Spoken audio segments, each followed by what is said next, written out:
welcome. I'm Rachel, And I'm Amanda. and this is episode 12 of Books and Bingos. This week, we're recommending books with rainbow covers. So, Amanda, what is your favorite color? Green. I am a hunter green kind of gal. Growing up, it was blue, but I think I just said that because everyone else said blue. So now that I'm an adult, it's green. What about you? I feel like mine changes fairly often, but I feel like right now it's like a purple, like a lavendery color. Oh, that's Um, pretty. yeah, I think especially like if you think about like in nature, if you see like lavender growing out in the fields, it's just like it just really stands out. It It pops. does. What do Yeah. you think are popular book cover colors? Oh, that's a good one. For me, it's like when a book is like a solid color and that's a brighter color, it stands out to me, like it catches my eye, like yellow face. If you haven't read that one, it's just like literally like a yellow cover, and like one little design in the middle, and it always catches my attention. So I guess brighter colors.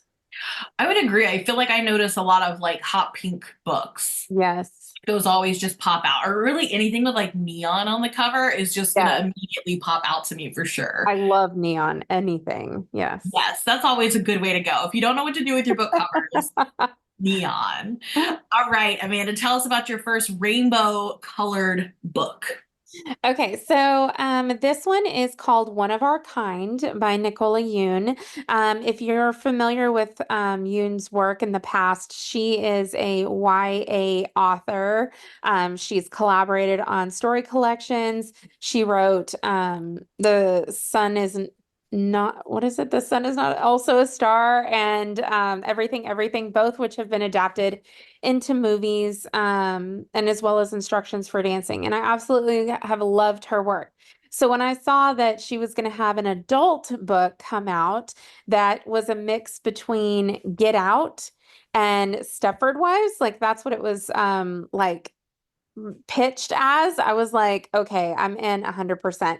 So this one is like a thriller, a horror kind of book, but you really don't get to like the horror piece until towards the end. So it's just a lot of buildup about this new family that has moved into a suburb outside of Los Angeles that is a Black community, and it focuses on Black excellence and everything so that like they don't have to feel worried when they get pulled over from the police because everybody in this whole community is Black.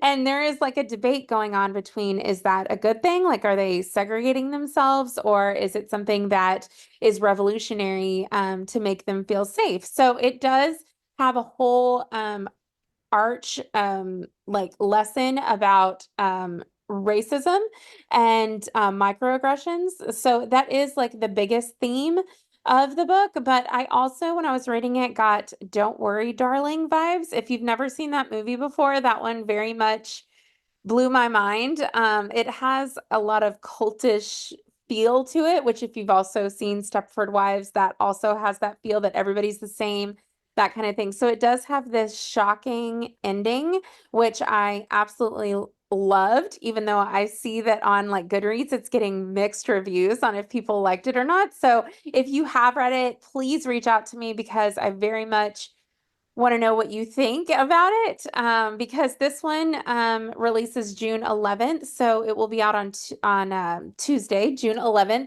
And so whenever you get a chance to read it, I'd love to hear your thoughts. I'm waiting to post my review until it gets a little bit closer. But this one has content warnings for racism, microaggressions, police brutality, death of a sibling, anti-Blackness, protesting, torture, and pregnancy and birth. So those are some of the content warnings, but I thoroughly enjoyed it.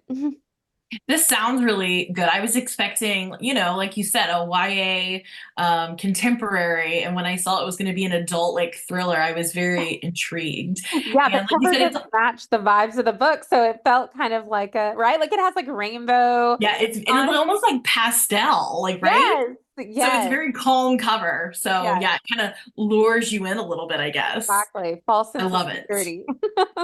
I love it. My first one is called Bingo Love. It's written by T. Franklin, and I believe the illustrator is Jen Saint Onge.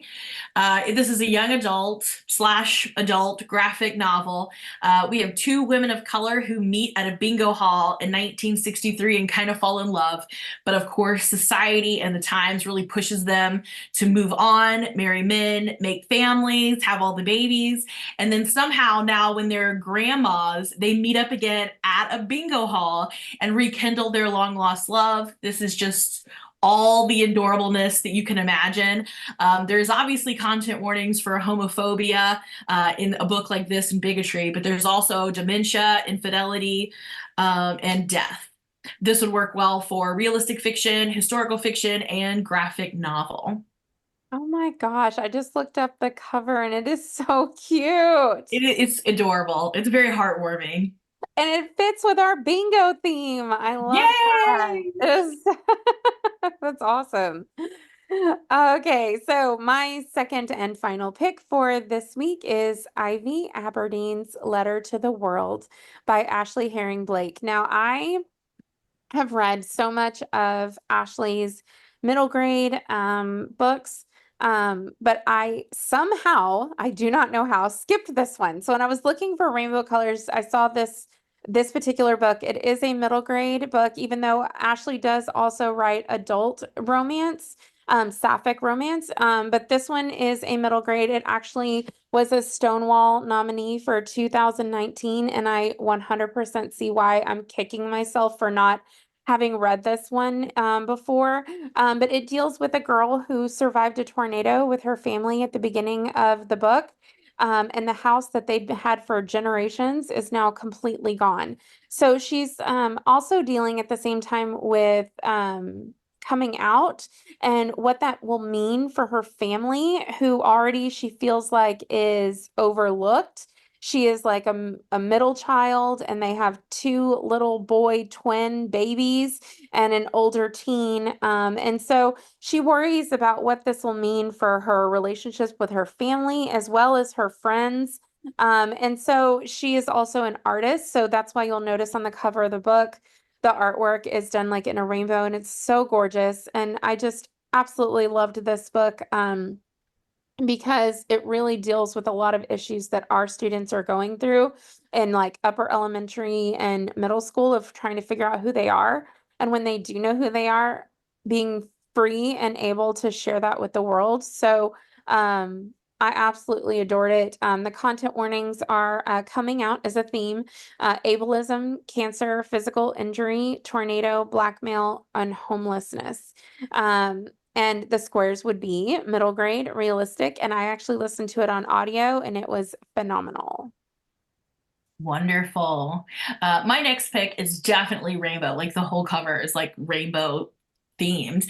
And that is The Stonewall Riots Coming Out in the Streets by Gayle E. Pitman. This is a YA nonfiction. This is a really quick historical look at right before, during, and right after the Stonewall riots. And it's presented as little short entries around objects and their connections to Stonewall and the general LGBTQIA plus liberation movement. It's like walking through a little LGBT museum. It's such a neat way to relay this information. I think that was my favorite part about this book is the setup. I would love to see more books like this. I think this is a great start to learning about Stonewall riots and the beginning of Pride Month, but this is definitely not the final word on the subject. I think this would be a great place to start for anybody though, especially if you really don't know anything. But again, there are other books out there that go even deeper, so keep that in mind. There is content warnings for basically all of the phobias, just all of them. There's also assault, police brutality. There's mention of the mass shooting at the nightclub. There's one instance of dead naming, I believe, and a couple instances of public outing. It goes into a lot of the historical oppression of the LGBT community. So all of that is in there. So definitely be aware. But it's really interesting to learn about these things. I definitely learned a few things. I guess I did not, I knew they were connected. I knew the month of Pride was connected to the Stonewall riots, but I guess I didn't realize it was like literally like birthed out of the Stonewall riots. That the next year after the Stonewall riots, they came back and had like a parade of Pride. And ever since then, we've had now Pride parades and we've had the month of Pride to celebrate, you know, all these brave people who really decided to say, enough's enough, we deserve all of our rights as well. So again, I think this is a great way to kind of sneak in a little bit of LGBTQ history. Great place to start. This would work for YA, historical, and nonfiction. I love this book, and you're right. The way that the information is displayed is very I think accessible for all of our types of readers, and an interesting way to do it. And I wish there were more books like that. You're right. Absolutely. I think this is such a fascinating way, and it's not intimidating. That's why I think it's a great place to start, because it's very accessible. It's not as intimidating as like a 400-page historical text. Do you know what I Right. mean? Right. Absolutely. And the museum feel was just wonderful. I loved it. Yes. And those are our recommendations for the week. If you would like to share your recommendations or request a theme to be highlighted in a future show, reach out on social media at Books and Bingos or email us at booksandbingos@gmail.com. Thanks for listening, and join us again next week when we'll be recommending books with an outdoorsy theme. Happy reading!